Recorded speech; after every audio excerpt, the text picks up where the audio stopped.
brews, and billiards. Let's tap into it.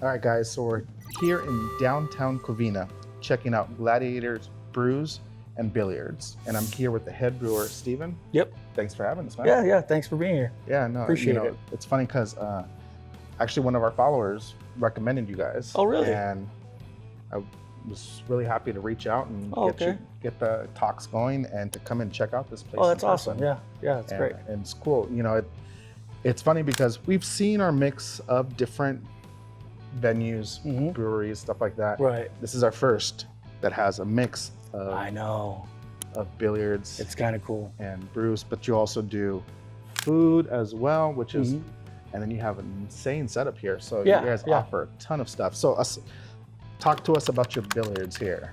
So the owner Vic has another spot in East LA that's just a pool hall. So it's a full bar as well, kitchen, small kitchen. No brewery there, but it's actually a billiards hall. So he wanted to venture out, expand the business, put one here in downtown Covina with the brewery, and that's where I came in. So full bar, he wanted to keep the billiards aspect of it, so he put 5 tables here. Keeps it nice, but it's still room, pretty enough, as you can see, there's pretty enough room for seating as a restaurant, full bar, again, brewery, so we brew all our own beer on site here. Yeah, that's really cool. Yeah. And the name, I know you and I quickly spoke about it, but where did Gladi8or? So Gladi8or, and then there's an eight ball in there, right? Because of the 8-ball pool table. So from what I can gather, the owner Vic, he likes Gladi8or themed everything, as you can see all the murals around. So he drives a Jeep Gladi8or. It's one of his favorite movies. So he loves the Gladi8or theme. If you'll see around, you'll see a lot of Gladi8or themes. Sure. So a little mix mash of the 8-ball with the pool tables and then Gladi8or. Yeah, no, I thought it was fun, especially once again, like when I was referred to this place and I was like, wait, that, and then once you read the entire name, it just like clicks in your head. Yeah. It's like, okay. Now I understand where it's coming from. It might take a little while for people to get used to it. But still. And in case you're wondering, what beer are we actually tapping into right here? This is West Coast IPA. And this one we actually got straight from the tank. Yep. Pulled it straight from the Zwickle. Gave you a Zwickle pour. This is a GABF pour. So I got a few barrels left in the tank that I'm going to keg off, but I left some in the tank just so I can taste it, keep tasting as we go. But yeah, this is a GABF entry here. That's beautiful. Nice and fresh. So it's got Simcoe, Mosaic, Citra, and Nelson. So your usual West Coast hops. Yeah. Super dry, crisp, bitter. Extremely aromatic. I was like probably all of 4 or 5 feet away from him and I could actually smell it. That's the best part. Which was awesome. Yeah. So let's talk about some of the more of the place here. Yeah. So right now you have kind of a semi-private area here that's available for people to kind of... Bigger parties could have the kind of, not necessarily private, but it's secluded, it's separated. So bigger parties you can put here. And then you have tons of spacing here specifically for just enjoying your drinks. You have dozens of TVs everywhere. I can't even count the amount of TVs we have. So you guys could literally come here for your sports, your parties, your groups. I mean, you guys could really accommodate a lot. Yeah, there's a lot of, he put a lot of thought and effort into accommodations and big parties, all the sporting events, as you can see, as UFC on the wall, every football game. So Sunday mornings is all football games, baseball playoffs right now. So go Dodgers. Baseball playoffs, he shows everything, all the sporting events and everything like that. So there's always something on the TVs. That's awesome. All right, Steven. So how long have you been doing beer yourself? Professionally brewing, I've been brewing since 2014. Okay. So a little over 11 years now. That's good. Yeah, yeah. A good amount of time, especially to kind of learn from everything. Right, right. Yeah, there's a place called Taps Fish House and Brewery out in Brea. Is no longer there. Started there for a few years. Did well, great spot, great people. And then moved on to Golden Road Brewing. I was head brewer there at the Innovation Brewery in Anaheim, the one right across from Angel Stadium. I was there for about 2016, for I would say about 5 years-ish. Okay. And then moved on for ownership in a brewery called Upshift Brewing in El Segundo. For that, we were around for a couple years, and unfortunately didn't make it. And then I met Vic, the owner here, and built this spot out. So we've been open here since March. Very cool. Yeah, yeah, I mean, it's I guess so a little over 6 months now. Clean space, good Yeah, spot. yeah, still brand new. We're still figuring things out. But yeah, I mean, it's going to be a learning curve for sure. Yeah, but yeah. I mean, for this to be a new place, it feels like it's been here for some time. It's been well established. So it's really impressive to see what you guys have done in such a short period of time. Yeah, a lot of hustle. For sure, for sure. Now, when it comes to the beers themselves, how many beers do you typically have offered at any given time? Right now I have 10 different ones on. Oh, really? So yeah, I like to brew. I brew everything. I mean, again, over 11 years. I love classic styles. That's probably my favorite.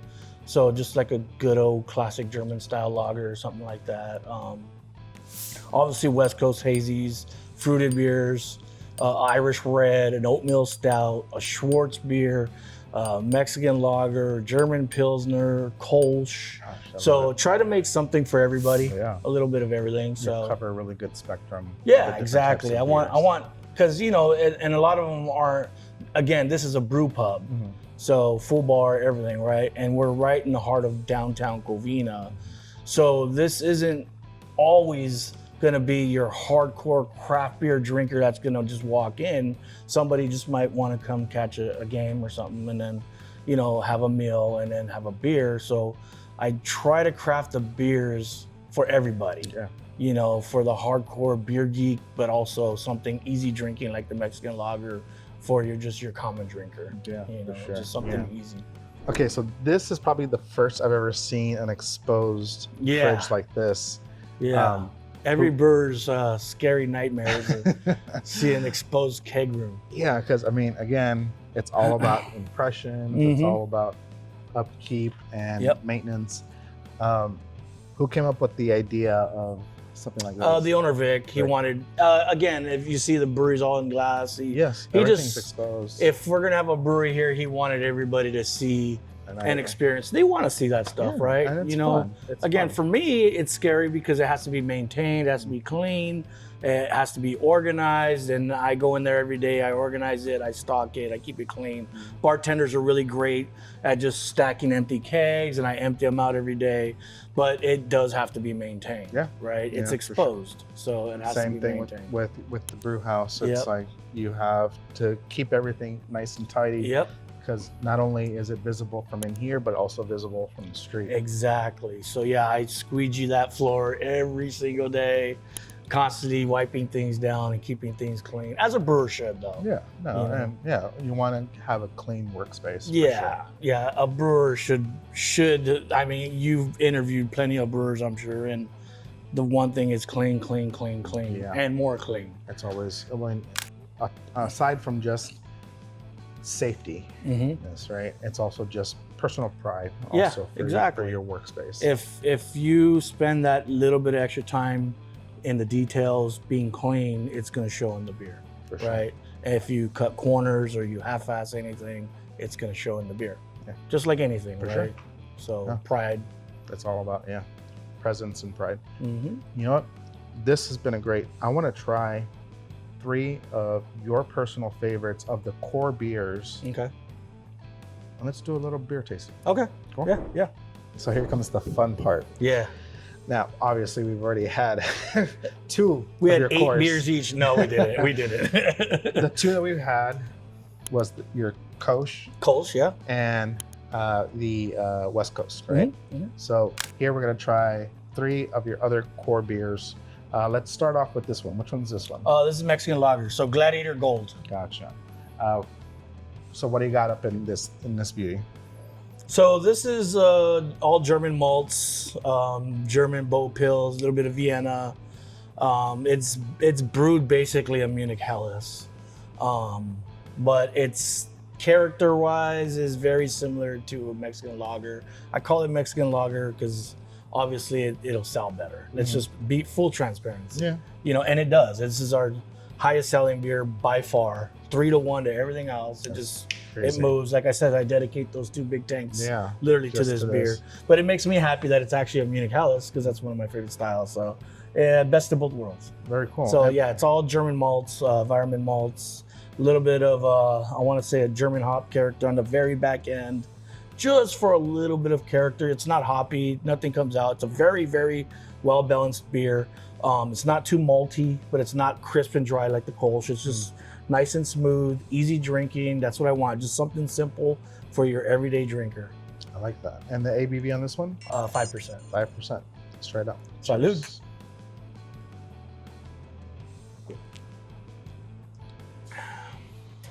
Oh yeah. Little smooth, right? Just Very. really easy drinking. It's not overwhelming on the palate. It's not sweet, but it doesn't just make you go, oh, it's too dry or it's too snappy. Yeah. I love dry beer, but not everybody does, Yeah, right? no, So this for is sure. just smooth. Yeah, I could totally understand Yeah, why it's your top seller for sure. yeah, and it's 3470 Weinsteffen malt. Yeast on it. So covers- it's a full-on German Munich Helles. For sure. All the ingredients are German. But it covers like your tongue so well. It's a really well balanced, Mhm.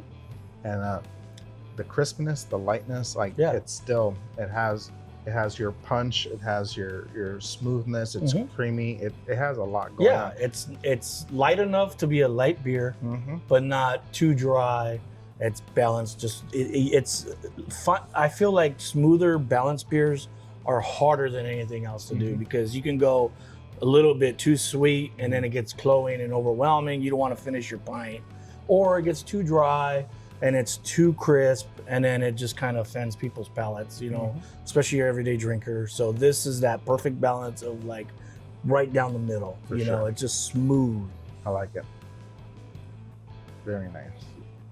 Now let's get I like that into the heavier stuff. Yeah. So what do we got here? So that's the point I was making earlier, which I love, is this is one of my favorite styles as well. This is a Schwarzbier, so a German black lager.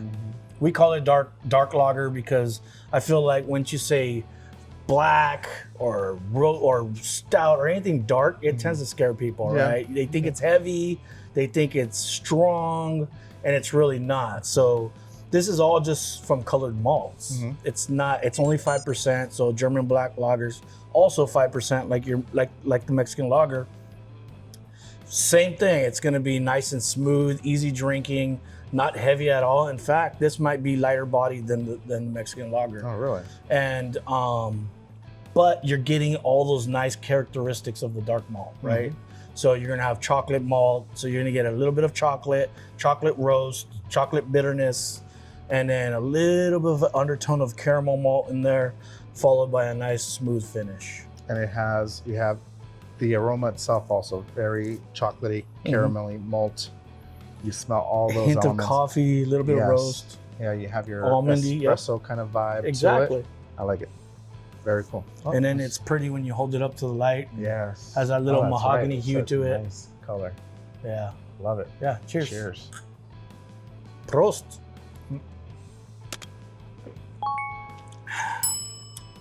Wow. It is really light too. Yep. It's nice. So this is a good conversation beer I like to have with people. You know, For like, hey, sure. you don't like dark beer? Well, try this. Yeah. You know, Yeah. because it's not heavy. No. You know, it's not strong. It's 5%. It's not heavy, but you get all these cool characteristics of the dark malt. You know, it has character to it. It has flavor. It does. You know, so that's one of my favorite styles there as well. And you weren't kidding. It definitely is lighter than the Mexican. Yeah. Yeah. It's It's really a fun nice. beer. It's a really fun beer. That's why it's one of my favorite styles. You know, And definitely you can from- have this in the summertime. No, for sure. You know, because It's not heavy. It's not. It looks like it's this is too dark, too heavy. It's a year-round. It's a good year-round beer. Yeah, sure. especially now we're hitting fall, and now you want those little roasted characters, you know, and everything like that. So yeah, it's. I like it. Very nice. Very cool. I'll take one more sip too.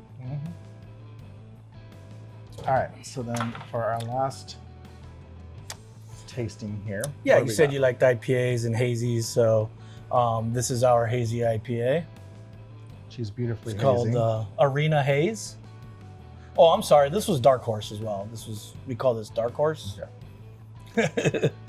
Arena Haze. Sure. So this has Crush, which used to be HBC 586. Yeah. Crush, Matueka, and New Zealand hop, and then New Zealand Nelson as well.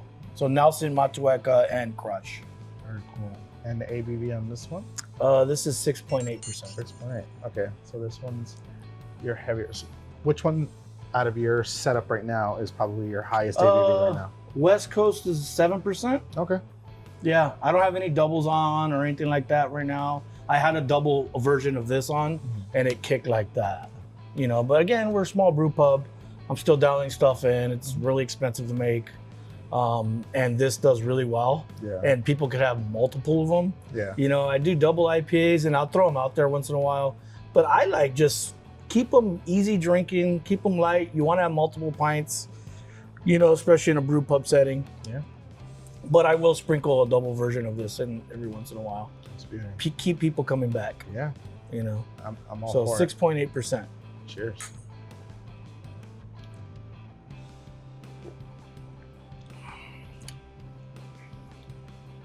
Yes. So this is more New Zealand than anything, right? So it's a little more tropical, melon character, red berry character, a little bit of a cantaloupe. And then this is probably the heaviest out of the bodies out of all of them, right? Yeah, a little for more sure. softer on the body, very low to no bitterness on it. And I like how it typically when you get into this world of hazies, your tongue, everything in your mouth, it's just overpowered by just the alcohol element, the flavor. It's just too much at That's why times. I don't drink them. But this one, actually, it's dialed back at like that perfect level where you can really enjoy the flavors more. Thank you. Yeah. Versus, you know, getting punched with everything else. Well, that's the most I've had of a hazy in I don't know how long. Well, thanks, Steven, for having us, man. I really appreciate it. So, guys, if you're out here in the downtown part of Covina, come and check out Gladi8or Brews and Billiards out here. So, thanks again, man. Yeah, I appreciate it, Robert. Yeah, thanks for coming down.